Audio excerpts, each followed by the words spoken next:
Bueno, diversas han sido las reacciones por el atentado en la Araucanía en el que murió el matrimonio Luxinger-Macay. El Instituto Nacional de Derechos Humanos repudió los actos de violencia, pero además cuestionó la invocación de la ley antiterrorista. Precisamente está con nosotros su directora Lorena Fríes. Lorena, muchas gracias por acompañarnos en Primera Edición. Gracias por la invitación.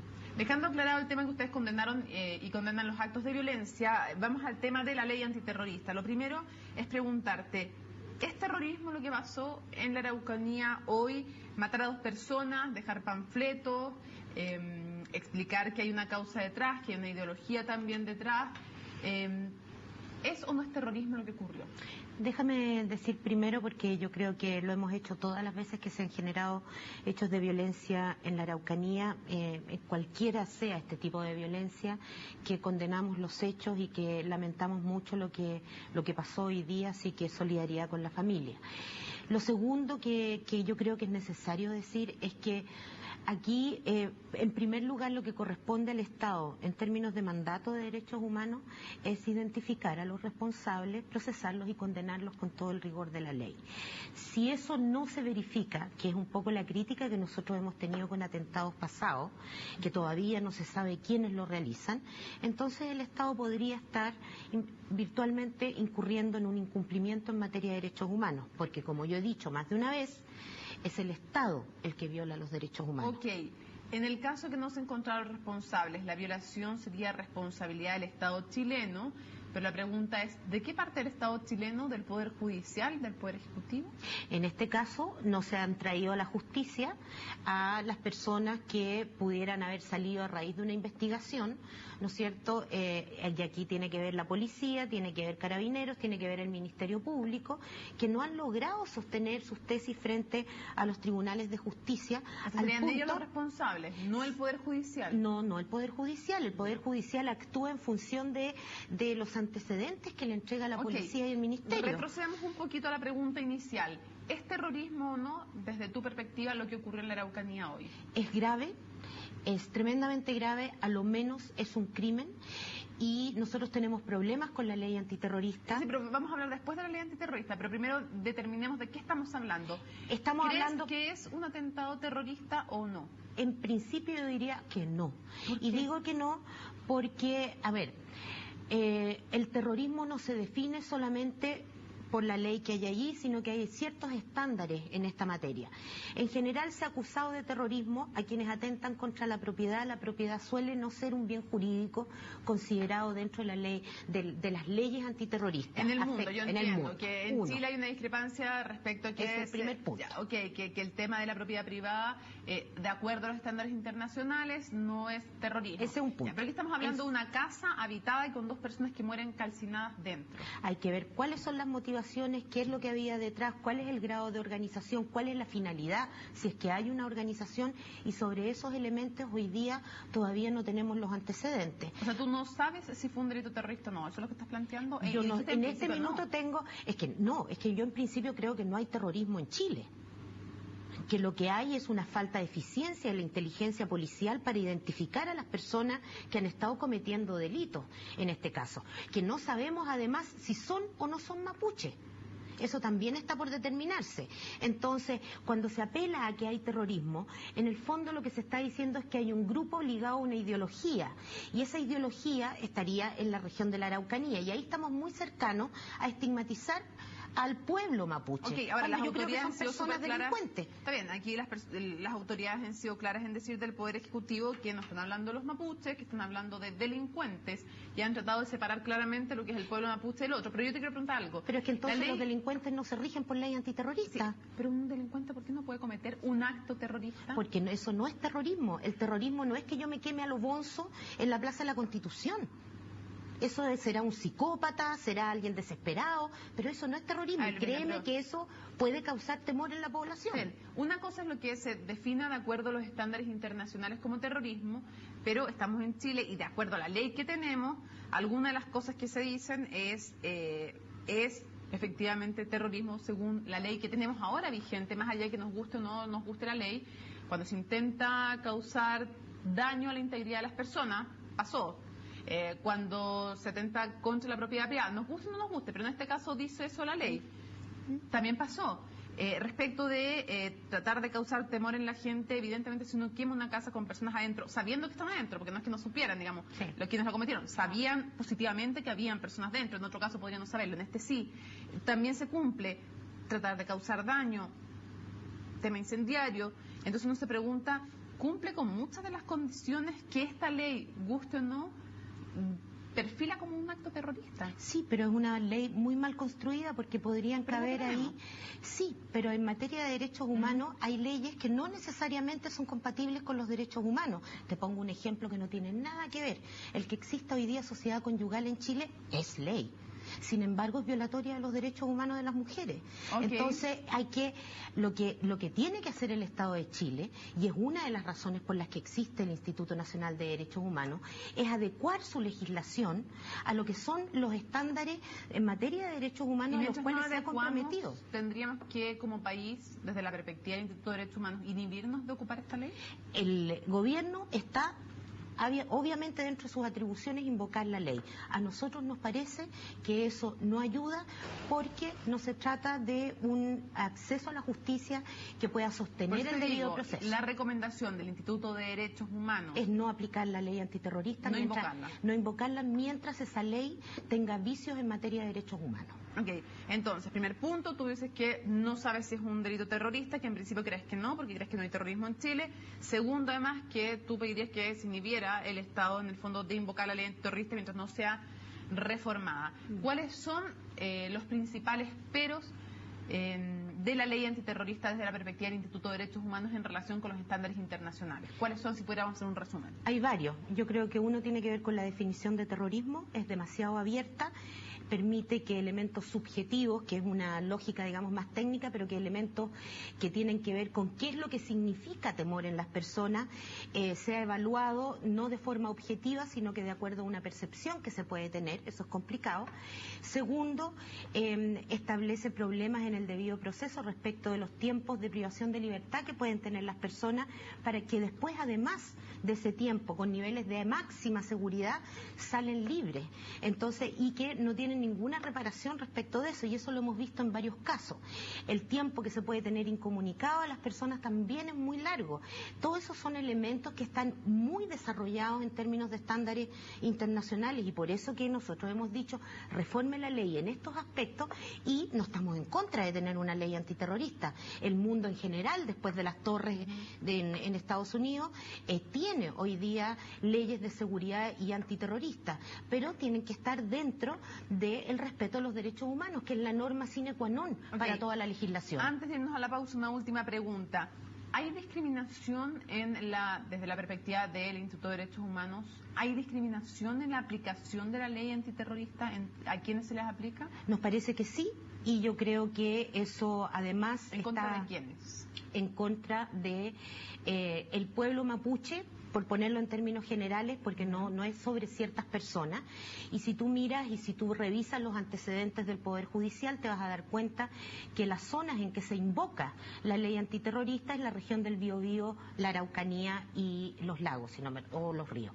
Por lo tanto, es la zona donde habita el pueblo mapuche. Y eso podría significar perfectamente una discriminación, elemento que por lo demás está, a partir de otros juicios, está en la Comisión Interamericana de Derechos Humanos, justamente por un factor de discriminación en la aplicación de la ley antiterrorista. Hacemos una primera pausa en esta entrevista y ya regresamos.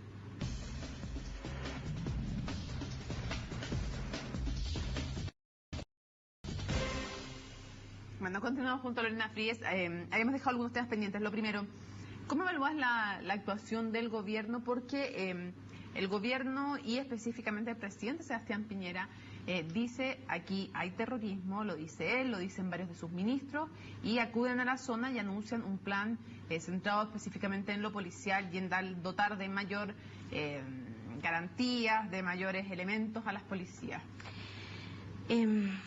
Yo lo encuentro complicado. Me parece que evidentemente que el presidente haya ido a la zona debe haber significado tranquilidad para mucha de la gente que vive hoy día atemorizada, que no son solo los no mapuches, también son los mapuches en general. Hay un clima allí complejo. Me parece que, como decía al principio, hay un problema de eficiencia e inteligencia de Carabineros para identificar a las personas que cometen este tipo de delitos y que lamentablemente estas medidas de más control. Recuérdate, el año pasado se hizo una comisión de seguridad, hace prácticamente 8 meses atrás. Eso hoy día, mira dónde estamos. Entonces, yo me pregunto si aumentar el control es la vía para resolver esto. ¿Y qué te responde? Que por supuesto que hay un elemento de seguridad y de orden público que hay que cautelar por la vía, digamos, de identificar a las personas responsables. Pero me parece que ese no es el elemento central. Estamos hablando de una violencia instalada que tiene que ver, independientemente de quienes hayan cometido los atentados, que tiene a su base un conflicto que es de larga data. Okay. ¿Violan los derechos humanos Carabineros en la Araucanía? La Corte Suprema lo ha dicho en 6 ocasiones, que han actuado con fuerza irracional cuando entran en cumplimiento de órdenes judiciales a las comunidades. O sea, ¿sí violan los derechos humanos? Sí. ¿Y qué temes o qué piensas que puede ocurrir ahora en la Araucanía? Yo creo que justamente el no llamar a un diálogo, que me parece que se dice fácil, yo sé que no es fácil y hemos estado intentando generar las condiciones para el diálogo con distintos actores, pero me parece que lo importante es poder convocar a todos estos actores en definitiva para poder caminar por la vía de este diálogo con cuestiones muy concretas. ¿Qué crees que puede pasar? Yo creo que puede aumentar en la espiral de violencia porque están demasiado dicotomizadas las posiciones, están muy polarizadas y por lo tanto lo que no es de un lado es del otro lado y me parece que esa no es la forma de encarar. La verdad es que yo digo, basta de violencia y veamos cómo le damos una solución política. Este es un problema político, no solo criminal. El diputado Edwards pidió tu renuncia por abandono de deberes. ¿Qué responde? Lamentable, porque la verdad es que si hay algo en lo que hemos estado persistentemente encima desde que nació el Instituto Nacional de Derechos Humanos es justamente respecto del conflicto mapuche. Pero dicen que defiende los derechos humanos cuando se trata de los mapuches, pero no cuando se trata de los agricultores. Dice el senador Alberto Espina que nunca el Instituto de Derechos Humanos ha levantado la voz para cautelar los derechos humanos de los agricultores. Eso no es efectivo. Hay que revisar solamente las declaraciones que hemos hecho como consejo del instituto, hay que revisar el informe anual que te acabo de entregar. Lo que decimos allí, justamente lo que hacemos es decir, la violencia no es el camino. Ahora, hay muchas formas allí de violar los derechos humanos y efectivamente lo que vimos hoy día desde nuestro punto de vista es un delito. Ahora, si ese delito el Estado a través de sus instituciones no lo puede identificar a los responsables y condenar, estamos frente a una omisión del Estado en proteger a las personas que viven en la Araucanía y ahí habría un problema de derechos humanos. ¿Va a ir al funeral, como pidió Alberto Espina, del matrimonio Luxinger-Macay?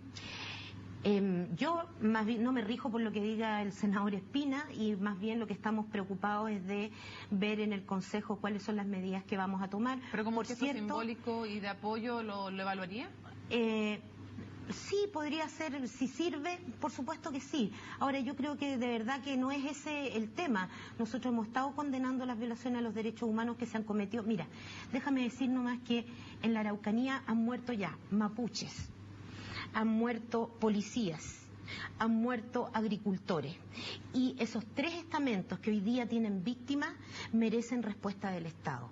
No es solamente cuando mueren los mapuches, no es solamente cuando mueren los agricultores. Ese es un Estado, una situación de violencia que requiere diálogo. Ahora, los gremios locales y otras organizaciones también a nivel nacional han dicho que se ha sobrepasado el Estado de Derecho, que se ha vulnerado. Fíjate, en la Araucanía. Sí, yo creo que efectivamente habría que pensar en cómo se restituye una situación de Estado de Derecho, en qué términos, pero no es solo para un lado, es para todos los lados. Por una parte, hay vulneración al Estado de Derecho cuando se cometen este tipo de situaciones, de delitos, ¿no es cierto?, que no logran identificar situaciones y desmontar eventualmente grupos organizados que estuvieran en esto. Tampoco hay Estado de Derecho cuando la fuerza pública ingresa a las comunidades indígenas y son objeto de violencia y de maltrato los comuneros, no necesariamente vinculados con algunos delitos.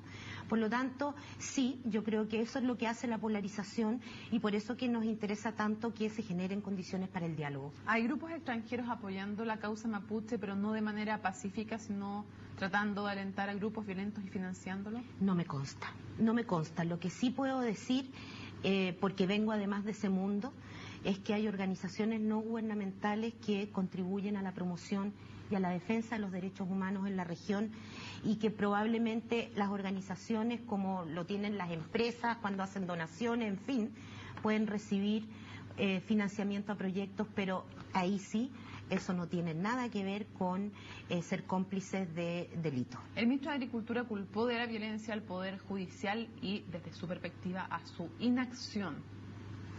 Yo creo que no me parece. Yo creo que los tribunales de justicia han operado en la zona en función de los casos y situaciones que se les llevan y han ido fallando en concreto de acuerdo a la ley. Por lo tanto, si no se logra comprobar un delito, es o porque hizo un mal trabajo la policía o porque sencillamente las personas no eran responsables. Para cerrar, y excediendo el tema mapuche, claramente cuando uno te escucha y escucha al gobierno, ve visiones bien contrapuestas del diagnóstico de lo que está ocurriendo en materia de derechos humanos, por ejemplo en el tema mapuche, pero no solo en eso. Reconoce un mérito que un gobierno de centro derecha tenga a Lorena Fríes en el Instituto de Derechos Humanos sabiendo que hay diferencias profundas en cómo ven el tema y el problema. ¿Hay un mérito ahí? Lo primero que hay que decir es que no depende del presidente de la República que yo sea directora del Instituto Nacional de Derechos Humanos, es un organismo autónomo. Y lo segundo es que, por supuesto, yo en lo personal y el Consejo del Instituto tiene una buena relación con las autoridades de gobierno porque nuestra función no es implementar y desarrollar políticas públicas, sino que más bien decir cómo se puede mejorar la situación de derechos humanos. ¿Y se sienten valorados por el gobierno? Yo creo que sí, con las legítimas diferencias que tenemos. ¿Y escuchados? En algunos puntos sí, en otros tenemos mayores diferencias, como por ejemplo en torno a la ley antiterrorista. Lorena Fríes, muchísimas gracias por acompañarnos en Primera Edición. Gracias a ustedes. Bueno, termina Primera Edición, pero recuerden que nos vamos a reencontrar como siempre a las 10 en CNN Prime. Nos vemos.